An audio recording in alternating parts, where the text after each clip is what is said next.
Hello everybody and welcome to another video. So, I have this.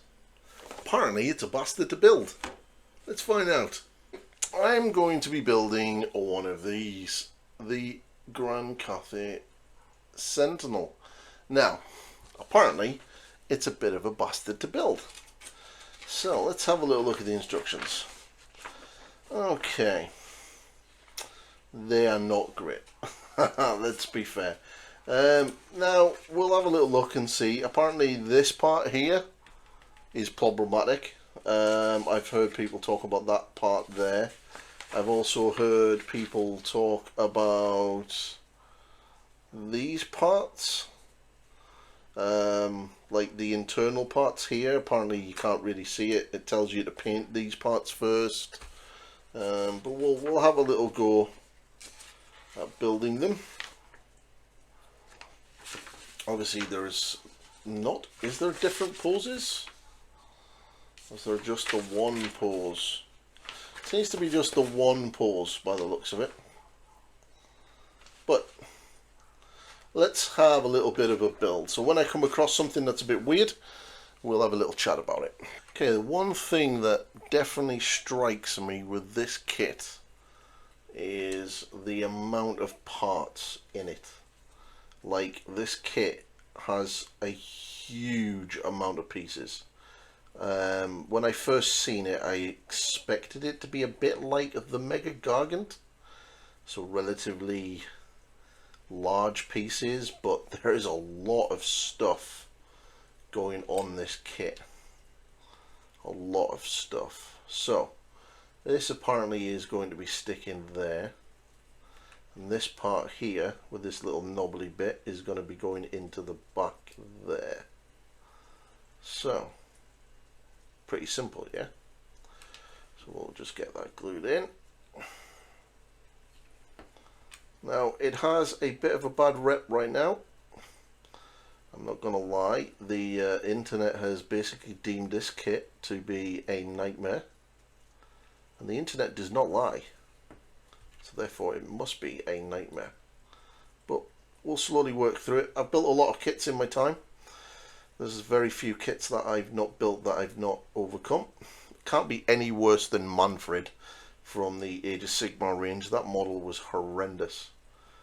Absolutely horrendous. But we'll continue building. We're getting there slowly.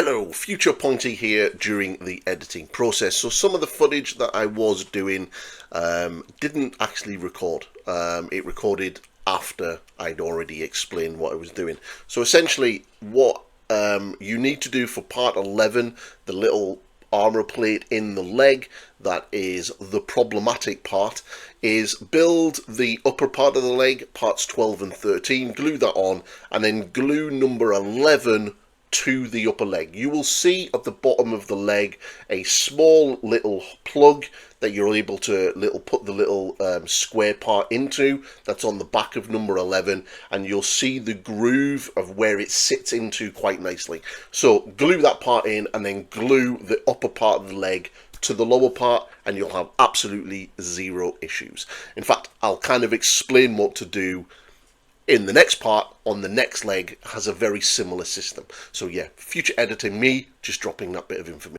Okay, so far the build has been pretty good. Like I said, I didn't have much issues with this part here, and this leg was just the same. Now I will say that this part here, the lower part of the leg, is a little bit iffy in regards to just the amount of parts that you've got, and that there's no real connection joints to sort of connect it all up. But yeah, it went together relatively easy. I don't think I've had any major issues with the kit so far. Obviously this is going to go into here, and we're going to be creating the lower legs. But yeah, so far it's been pretty decent. One thing I will say is there's this plate here.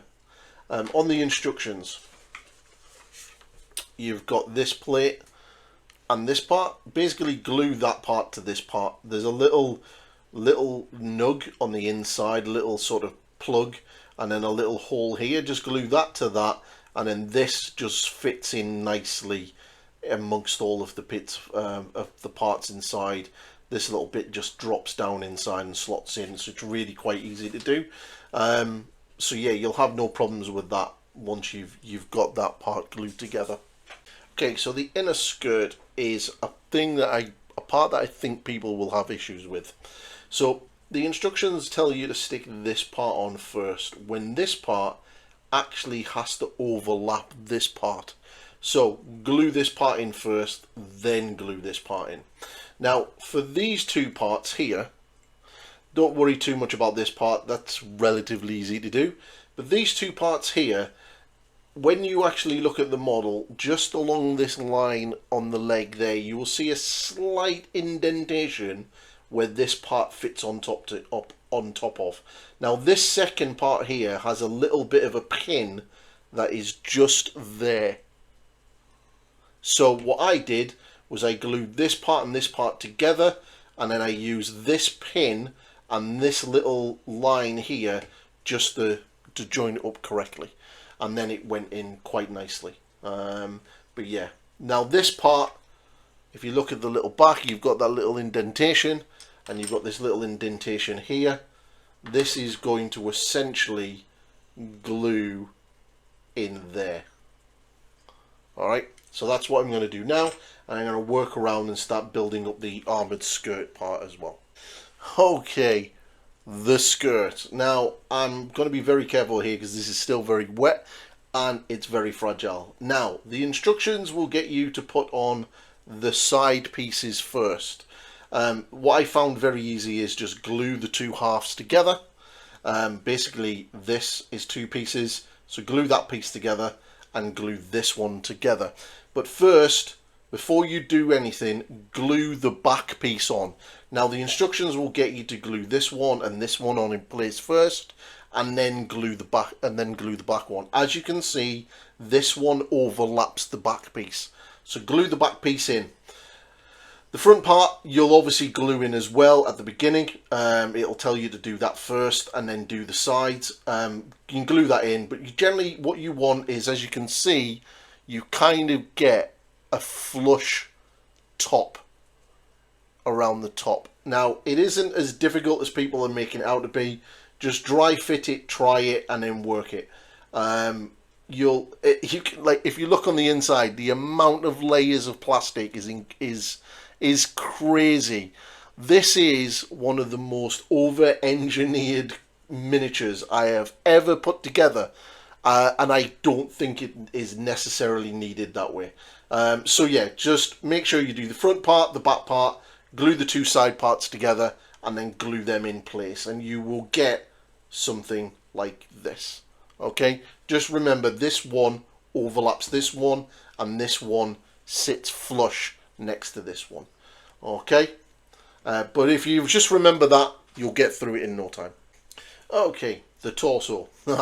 Now the torso is in a lot of parts. You will start off with these two parts here, gluing this bit in, and then you'll have the sort of neck seal and this sort of part here. Now this is just one part it glues in. Now as you can see, there are these two parts here on the inside. Now it tells you to paint these before putting them in. Now if you look at this, you're not going to see them at all. Like, you can kind of just see it on the inside. What I did was I glued them together. You can get the joint, and then just as you can see up here, right there, I slotted it in place, glued it in place, and then I glued the sides on, tacked it on with a bit of glue, and then glued these parts on here, tacked it on, and then applied the front part, and then that is the chest piece. So far so good. Almost got him built. Okay, so let's talk about the arms. So as you can see, I've got this far. This thing is huge. The arms. So everything was going really well. The belt was a little bit iffy getting the belt together, coming around the waist, and these kind of got knocked. So yeah, be careful with these parts, because if these aren't in the right alignment, the belt's not going to go in place. The arms, this arm was a dream to build. There's little plugs and it just slots in place. This one on the other hand was an absolute ball ache, and you can kind of see the gap there that kind of made a mess. The weapon itself, yeah, it's okay. It was pretty easy to do. Now, I will say this. There is a finger here on part 101. That's not in the instructions. Okay, so little there. 103 and 102 is, but 101 isn't. So make sure you remember that. But other than that, it went together quite well. So now I'm just literally getting the last of it put together, and then I will show you at the end. Alright, it's a built. So yeah, I built a Sentinel and it's done and it looks amazing and I love it and I can't wait to paint it. So let's switch the camera and we'll have a little chat about what I think of it. Is it as bad as the internet has made it out to be? Let's have a little chat about that. So, the Sentinel, is it as bad as the internet has made it out to be? No, not really. There are some parts in there that are a little bit fiddly, and I think if you dry fit and sort of build one or two steps ahead of where you're meant to be and just dry fit everything else, it kind of comes very apparent of where everything is supposed to go, especially those parts in the legs.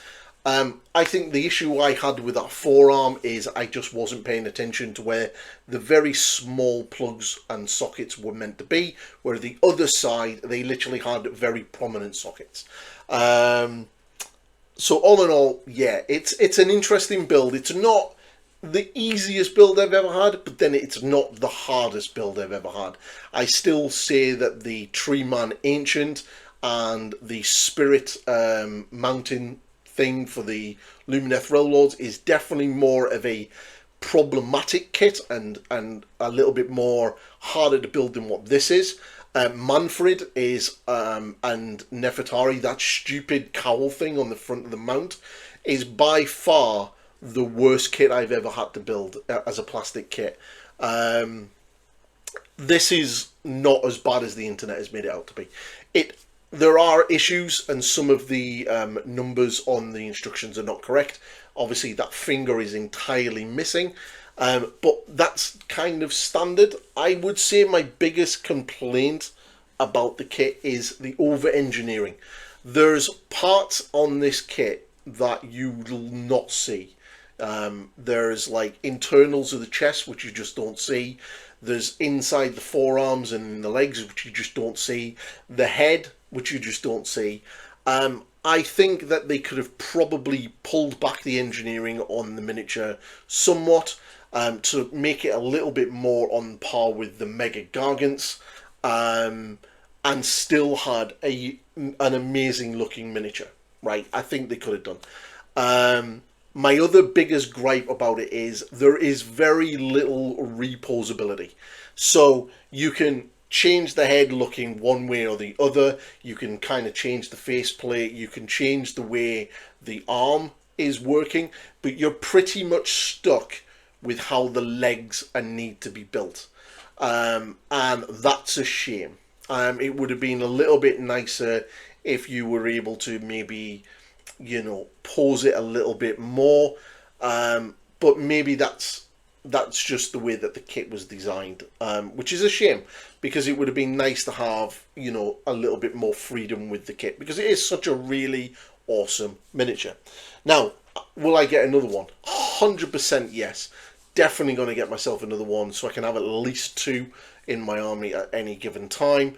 But I've definitely learned a lot by building it. Now, my next build, which I'm really excited about, is right up there on the shelf. That's it there. That's Sky Lantern. Really can't wait to build that. So yeah, there's going to be a full series on that bad boy, building and painting all the way through the end.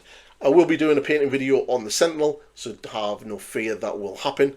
But all in all, it's really good. Taking me about, I would say, a good couple of hours to build this, but then I am filming as well, so if you're not doing the YouTube thing, it's probably going to be a little bit quicker.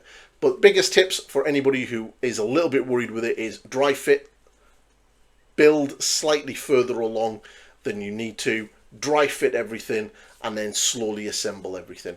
And you'll get it, and it'll all come into place. And just remember that certain parts do overlap. Keep looking at the miniature. You'll see the grooves and the little notches where things sit on top of each other, and you'll get there. But yeah, don't be intimidated by it. It's not as bad as the internet is making out to be. So that is the video. If you are liking what I'm doing, please like, subscribe, and all sharing and all that stuff. And there's going to be a lot more old world content coming. And I will catch you all later. Goodbye for now.